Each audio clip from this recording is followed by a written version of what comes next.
সেই অঞ্চলে একদল রাখাল ছিল, যারা মাঠে থেকে সারা রাত জেগে তাদের পালের পশুগুলোকে পাহারা দিত। সেদিন হঠাৎ প্রভুর এক দূত তাদের সামনে এসে দাঁড়ালেন। প্রভুর মহিমা তখন তাদের ঘিরে উজ্জ্বল দীপ্তি ছড়াতে লাগল। এক আশ্চর্য ভীতিতে ভরে উঠল তাদের অন্তর।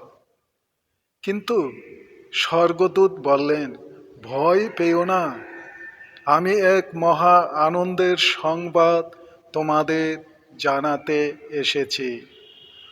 এই আনন্দ জাতির সমস্ত মানুষের জন্যেই সঞ্চিত হয়ে আছে। আজ দাউদ নগরীতে তোমাদের ত্রাণকর্তা জন্মেছেন। তিনি সেই খ্রিস্ট, স্বয়ং প্রভু।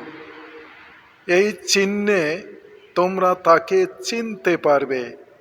দেখতে পাবে কাপড়ে জড়ানো, জাবপাত্রে শোয়ানো এক শিশুকে। তখন হঠাৎ সেই দূতের পাশে দেখা দিল স্বর্গের এক বিরাট দূত বাহিনী। তারা পরমেশ্বরের বন্দনা করে বলে উঠলেন, জয় ঊর্ধ্বলোকে পরমেশ্বরের জয়, ইহলোকে নামক শান্তি তার অনুগৃহীত মানবের অন্তরে।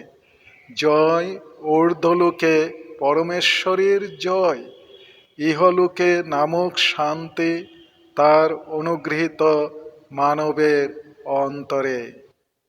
আমেন।